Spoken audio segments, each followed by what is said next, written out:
আমাদেরকে আল্লাহ পাক সুস্থ জীবন দিবেন, তৈয়ব জীবন দিবেন। তৈয়ব জীবন মানে, তৈয়ব জীবন হইল সুস্থ এবং আনন্দময়। আজকে যারা ডায়াবেটিস, হাই প্রেশার অথবা কঠিন কোনো রোগে আক্রান্ত বা বিছনায় পড়া, এদের জীবন কি আনন্দময় জীবন? না না। তাহলে আমরা যে ব্যায়াম করব কেন? সুস্থ থাকার জন্য। আর সুস্থ থাকবো কেন? আল্লাহর জন্য, যাতে আমরা মরণ পর্যন্ত আল্লাহ তাআলাকে সুন্নত মতো কি করতে পারি? সেজদা দিতে পারি। জি ঠিক আছে কথা? এই যে আমি আব্দুল হালিম, আমরা হয়তো চিনেন, আমার অনেকই সমস্যা ছিল হাঁটুতে, এখনও পুরা মানে ঠিক হয় নাই, কিন্তু 90% মোটামুটি আমি ঠিক হয়ে গেছি আলহামদুলিল্লাহ। আল্লাহ পাক করে বলছেন। মানে এই যে ব্যায়ামগুলো করতেছি, এতে আমার প্রায় 14 কেজি ওজন কমছে। 14 কেজি। এখন এরকম মাঠে 2-4টা দৌড় দিলে বা আধা ঘন্টা ফুটবল খেলাইলে, এটা আমার যে একটা মানে শ্বাসের যে একটা সমস্যা, ওইটা এখন আর মনে হয় হবে না। আলহামদুলিল্লাহ। হ্যাঁ, এই জন্য আমরা যে ব্যায়াম করতেছি কেন? এটা আল্লাহর জন্য। কার জন্য?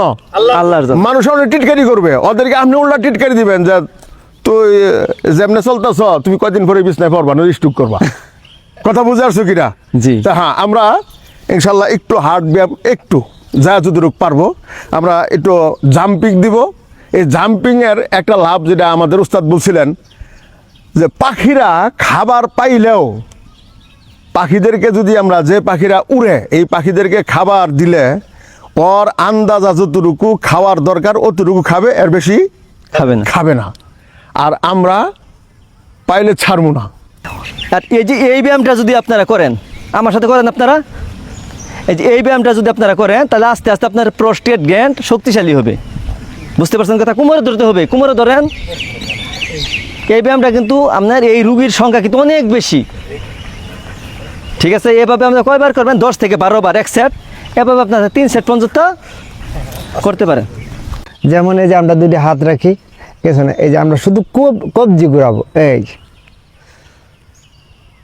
1 2 3 4 5, উল্টা গোড়াই সুবহানাল্লাহ, আলহামদুলিল্লাহ, লা ইলাহা ইল্লাল্লাহু, আল্লাহু আকবার। মাশাআল্লাহ মাশাআল্লাহ।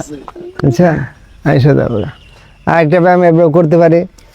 আমরা যখন করবো, বুঝছেন, মনে করবো কি আমরাই সব জানি, অন্য কেউ জানে এই মুহূর্তে, যাই কে থাকে আমাদের দেখে তাতে মাথা ঘোরা, কি পাগলামি করতেছে কিনা, মানে এই কথা বলার লেগে আমি আরো বেশি পাগলামি করবো। ঠিক আছে? রেডি?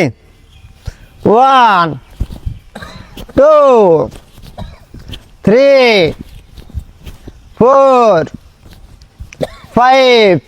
একবার আমি দেখাই, পরে আমরা সবাই করব।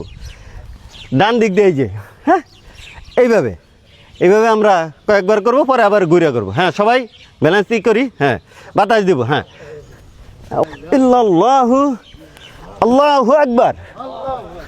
আবার উল্টা দিকে, আবার বাম পা সামনে রেখে। হ্যাঁ, বাম পা সামনে রেখে। 1 2 3 4 5।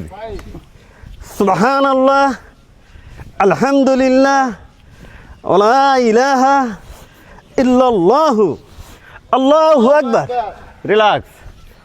হ্যাঁ, আমরা টাইম, আমাদের এলাকাবাসী যারা আছে সবাই মিলে আমরা একটা পরামর্শ করবো। আজকে 6টা বাজে টাইম দিছি, কিন্তু আমাদের আরেকটু আগে দিতে হবে, যাতে ফজরের নামাজ পড়িয়া সবাই আইসা যাতে কাজটা করতে পারে। হ্যাঁ, আচ্ছা। আর একটা কথা কি জানেন, অনেকে অনেক রাত জাগা হয় কোনো ব্যবসা বাণিজ্যের কারণে। তারা যদি মনে করুন এনু দেরি হয়ে যায়, যদি সকালে আবার ঘুমাবার না পায়, তখন আর ব্যায়ামে আসতে চাইবে না। আপনারা চেষ্টা করবেন ফজর নামাজ পড়ে দ্রুত আইসা কাম শেষ করে আবার যাই ঘুমাবার। তাইলে কিন্তু তার ঘুমটা ঠিক যদি হয়, তাইলে তিনি আবু।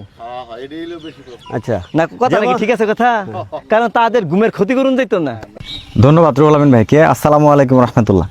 আমি মোহাম্মদ ইব্রাহিম খলিল, আমি একজন ডেন্টিস্ট।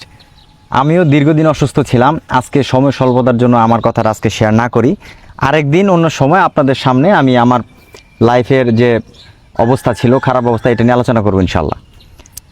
আজকে আমাদের এই মাঠে যে আপনারা একত্র হয়েছেন, এর জন্য শুকরিয়া সবাইকে, এবং সবার ভিতরে একটা ভ্রাতৃত্ব বন্ধন ঠিক রেখে প্রতিদিন ফজরের পরে এখানে এসে একটু শারীরিক কসরত করে যাবেন। আর হচ্ছে কেউ কারো ভুল ধরবেন না যে অমুক এটা করে না কেন, অমুক এটা করে না কেন, এরকম দরকার নেই। সবাই সবার দায়িত্ব নিয়ে কাজ করতে হবে। কারণ কি, এখানে সুস্থতার জন্য কিন্তু অন্যের জন্য আসেনি, আমি আমার জন্য আসছি। আলহামদুলিল্লাহ রাব্বিল আলামিন والصلاة والسلام على خير خلقه محمد وآله وصحبه أجمعين ربنا ظلمنا أنفسنا وإن لم تغفر لنا وترحمنا لنكونن من الخاسرين ربنا وآتنا ما وعدتنا على رسلك ولا تخزنا يوم القيامة আয় আল্লাহ মাফ করে দেন, আমল নামা সাফ করেন, হিমতালিয়া পয়দা করেন, দরদ বরাদিল আমাদেরকে দান করেন। আল্লাহ আমাদের বাবা মা নিকটতম ব্যক্তিরা যারা দুনিয়া থেকে বিদায় হয়ে গেছে তাদেরকে মাফ করে তাদের কবরকে জান্নাতুল ফেরদৌস বানাই দেন। আমিন। আল্লাহ আমাদের যাদের মাতা পিতা জীবিত আছে তাদেরকে হায়াতে তয়্যিবা দান করেন। আমিন। আয় আল্লাহ আমাদেরকে আয় আল্লাহ দুনিয়া এবং আখিরাতে সকল প্রকার সফলতা আয় আল্লাহ আপনি দান করেন। আয় আল্লাহ আমাদের কাউকে আপনি বঞ্চিত করবেন না। আয় আল্লাহ আমরা যারা অসুস্থ আমাদেরকে শিফায়ে কামেলা আজলা দায়মার ফয়সালা করেন। এই মুহূর্তে যে সমস্ত উম্মতে মুহাম্মদের হাসপাতালে যারা অসুস্থ আল্লাহ তাদেরকে আল্লাহ শিফায়ে কামেলা আজলার ফয়সালা করে দেন গো আল্লাহ। আমিন। আয় আল্লাহ জেকে লাইফ স্টাইল আল্লাহ যিনি প্রধান আল্লাহ ওনাকে এবং আমাদের সকলকে দীর্ঘ নেক হায়াত সিহাত ইফাত আফিয়াত ফালাহে দারায় নসিব করেন।